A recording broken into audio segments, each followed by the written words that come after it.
All right, let's jump right in. We're going to travel back in time, all the way to 1720, to talk about a financial disaster so big it nearly bankrupted an entire nation.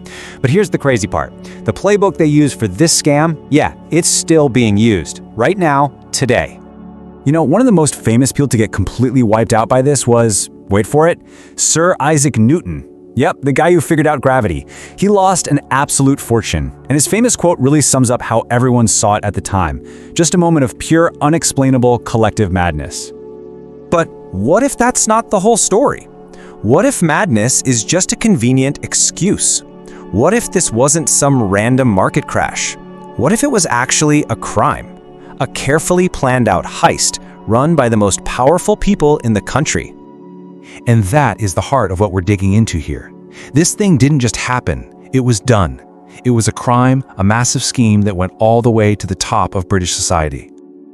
Just to give you a sense of the scale here, Newton's personal losses, in today's money, we're talking about something like £3 million. I mean, this wasn't just a bad day at the office, it was a total life-changing financial wipeout for one of the smartest people who ever lived. So who pulled this off? This wasn't some back-alley con artist. Nope, we're talking about members of parliament, the Chancellor of the Exchequer, the guy in charge of the country's finances. Even the king's mistress was in on it. They were all accomplices, and the ringleader was this incredibly sharp, ambitious guy named John Blunt. So the big question is, how on earth did they do it? Let's peel back the layers on this thing, because the whole scam was built on a company that was basically a complete fantasy.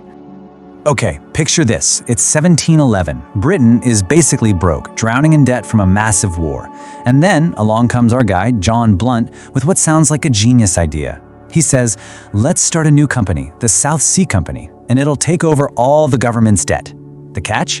In return, the company gets exclusive rights to trade with South America. Now here's the lie, and it's a huge one. Spain controlled South America, and Britain had just been at war with them. The odds of any meaningful trade happening were, let's be honest, pretty much zero. Yeah, so the trading part, that was just window dressing. The real business, the actual scheme, was much simpler. Get people who the government owed money to trade that debt for shares in this new company. And this is where the magic trick happens. It worked like this. Let's say you have a government bond worth £100. The South Sea Company comes to you and says, hey, great news, our stock is on fire. It's worth £500 a share. So for your £100 bond, we'll give you 1/5 of a share. Sounds okay, right? Well, here's the genius evil part. What happened to the other 4/5 of that share? The company just kept it. A share they basically just invented out of thin air. The more they could pump up the stock price, the more of this phantom stock they could create from nothing and sell to an unsuspecting public. It was like a perpetual motion machine for making fake money. Okay, so they had the machine. Now let's look at how they turned this clever financial trick into an absolute nationwide mania. This is where greed and, you guessed it, good old-fashioned FOMO take the wheel. Just look at these numbers. It's insane. The stock price just goes parabolic in 1720. We're talking from £130 in January to over £1,000 by June. That's almost a 10x return in half a year. And remember, this is for a company that had almost zero actual business or profits to speak of. And this is where human psychology just completely short circuits. You start seeing your friends, your neighbors getting ridiculously rich, seemingly overnight. And that normal, healthy fear of losing your money, it gets totally replaced by a much, much stronger fear. The fear of being left behind. The fear of being the one idiot who missed out. This frenzy spawns some of the most absurd business ideas you can imagine. These copycat companies, they called them bubbles, started popping up all over the place. I'm not kidding. There were ventures for extracting silver from lead, for trading in human hair, one for building a perpetual motion wheel.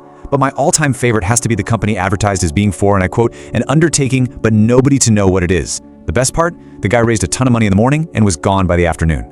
Logic had completely left the chat. And of course, we all know how this ends. A party like this can't last forever. When a bubble like this pops, it doesn't just quietly hiss out. It collapses in what we call a death spiral.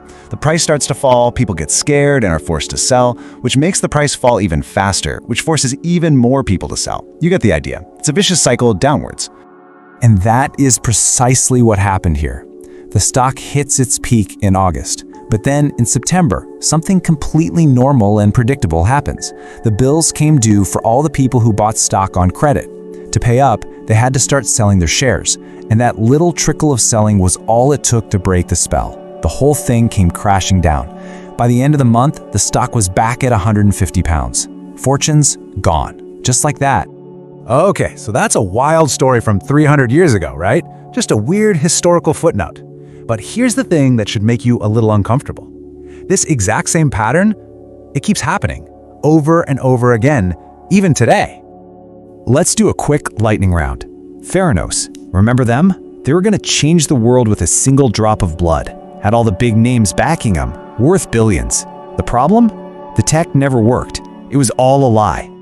How about Nikola, the electric truck company? They put out this amazing promo video of their truck just gliding down the road. Looked incredible, except they just towed the truck to the top of a hill and let gravity do the work. The stock went nuts, and then, well, you know. And of course, the big one, FTX. This crypto giant used A-list celebrities and powerful connections to look legit, all while playing fast and loose with customer money.